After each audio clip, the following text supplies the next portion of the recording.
Welcome back everyone, and we're going to start off this chapter with some routing fundamentals.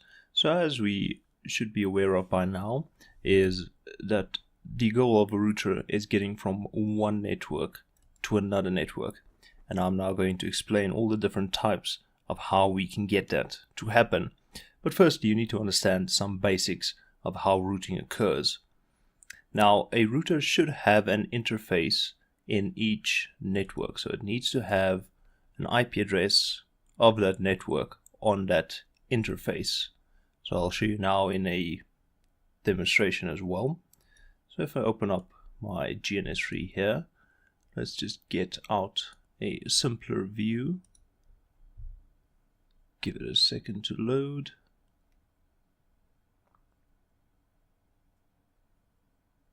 Alright. So here we have two networks. We have network A and we have network B. So for network A to communicate with network B, we need to go through a router. This is our Mikrotik right here, which is our router. So let's zoom in a little bit so you guys can see better as well. Alright. So we have two interfaces on the Mikrotik, one pointing to network A and one pointing to network B. But for this to work, every interface on the Mikrotik needs to have an IP address in that network. So, what's going to be the first IP address on this interface? It's going to be anything in network A. So, for example, 192.168.1.1, that's going to be the default gateway for network A, and the default gateway for network B will be .1. Alright, but that can be anything in a /24 network. Any IP address between 1 and 255 will work for the IP address on the Mikrotik. Alright, it also means that every interface has its own MAC address. So computers are going to communicate up until the router on layer 2, and if they want to go past layer 2, they're going to use the interface IP address. Alright. So let's go on. Interface in a network.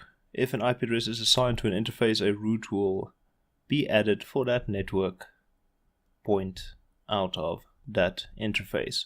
So if we open up our Mikrotiks and we navigate to IP and routes, we see a few routes here. Alright, so these are just my point-to-point over Ethernet routes, and I have one route for my LAN. Alright, so let's go to IP addresses. So if we add another address here, let's say 10.0.0.1, that's in a /24 network, and we assign that to, let's say, Ethernet 5. Click apply, we click OK, and that IP address has now been added to my router. And as you can see in my route list, there's been an IP address added dynamically for that interface.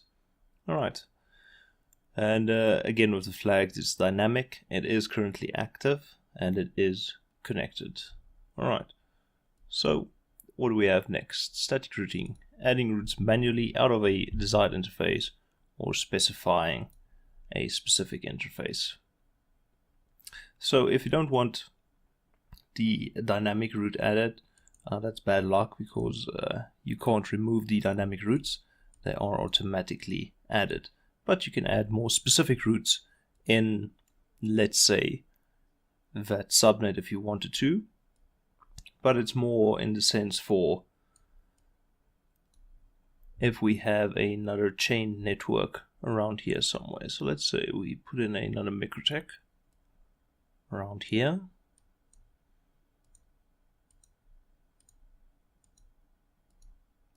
Okay, and it's hosting its own little network here. Let's get a nice network here. Alright, so that Mikrotik is connected to its own network. Just connecting everything quickly. Alright, so for this Mikrotik to be able to communicate with that Mikrotik, or this router to communicate with that router, they have to be in the same network here in this part, in the link that's connecting them. So the clone 1 needs to also have an IP address in this interface, 168, let's say 1.2. Alright, so that little interface is going to have 1.2, but the network it's also connected to might be something like 100/24. Alright, so now we have a problem. So now we can't use the sense of just the dynamic routes, because this router here connected to both of these networks will not know about that network connected over here. So we can now specify a static route for this Mikrotik to get to that network. Alright, and how we make that, I'll show you now. So in the Mikrotik itself, what you need to do is you're going to have to navigate to your IP routes. You're going to have to specify plus. So the destination is the network you want to get to. The network we want to get to is 100.0.0.0. So that's 100.0.0.0, and it's going to be the /24 network. Alright, so what's the gateway? So we can either push our luck and specify the gateway as an interface.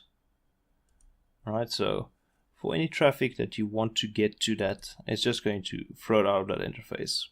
But it's going to be less than desirable results because we have a switch in the middle. If this was a point-to-point connection, we had no switch, then this would work. Alright, but there is a switch in the middle, so traffic is going to get messed up there a little bit. So what you want to do is you want to specify the IP address of the next router. .1.2. Alright, and that's basically that. Alright, let's just maximize this. Alright, we press OK, and as you can see, there is my new route. And now this router can route to that network as well. Just be aware, you need a route back as well. So if you are communicating from this network, this router has no idea where that network is. So on this router, you need a route back to this network. So on this specific router, you're just going to add another route and saying, alright, if you want to get to the 10.0.0.1 network or 10.0.0.0/24 network, just look at or just send the traffic to 192.168.1.1. Alright, so you need a route going towards it and you need a route going back. Simple enough. So next we have something called distance, or the cost or metric to the next hop. So in the Mikrotik, when you're adding a new route, you can specify additional parameters. Alright, you can have the destination address, the network you want to get to. How we're going to get to that network is the gateway. We can have a method to check the gateway. It's going to do it automatically via ping, but you can specify to rather check it via ARP. Alright, it's going to the type, how is it going to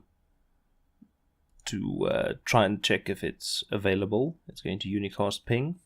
And now we're going to get to distance. Alright, so most of the time, especially for a static route, your distance is going to be 1. So the easiest way to think about it is the distance to the router is going to be the amount of hops. Alright, so 1 is going to be the next hop. But now you can specify any value you want up until 255. Right, you can't go past 255. It doesn't allow you to go past 255. And essentially, if you have a route that has a distance of 255, it is essentially the lowest priority route. Okay, so 1 is your highest priority, 255 is the lowest priority. So if you have two routes for the same destination, it's going to choose the route with the lowest priority. Alright, so let's make an example of that. We have one default route. Alright, so if you specify the route or the destination as 00000/0, that is your default route. So I'm going to specify that out, point to point out 2, and we're going to make the distance 1. So what's currently happening is we have two default routes. One default route is active, so it's active and static. The other one is just static, it's not active. So why is it not active? Alright, it's because we already have a route that's active with a distance of 1. Okay, so what happens if we make this distance 2?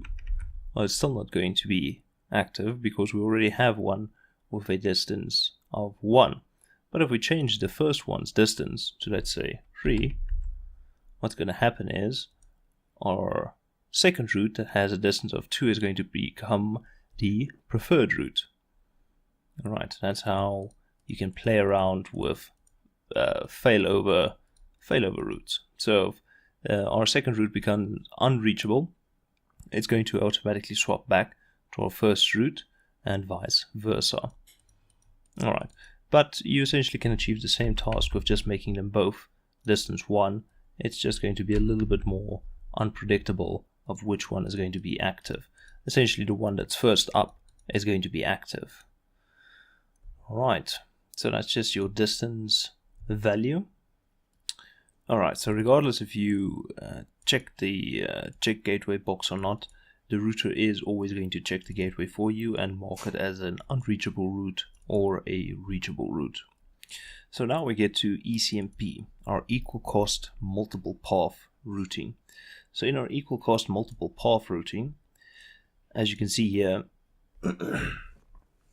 I have 2 routes going to the same destination, a default route. But why is only one reachable? Let's say why is only one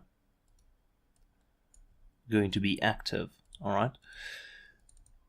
The way we go about creating ECMP routes is we have to have them in one line. So we're going to have to remove the second one and click on the first route and basically click on the drop down here and add a second destination for the same route.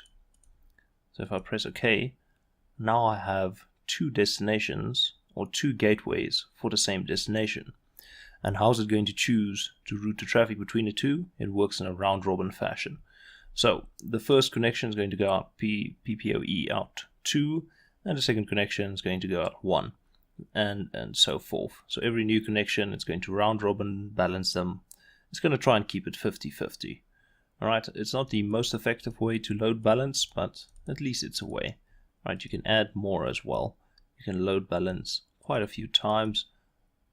The theoretical limit of static route load balancing, I'm not sure even if there is a theoretical limit, but as you can see, you can add quite a few if you really want to. Okay, if you have that many backup routes. Alright, so we're going to pause there for now.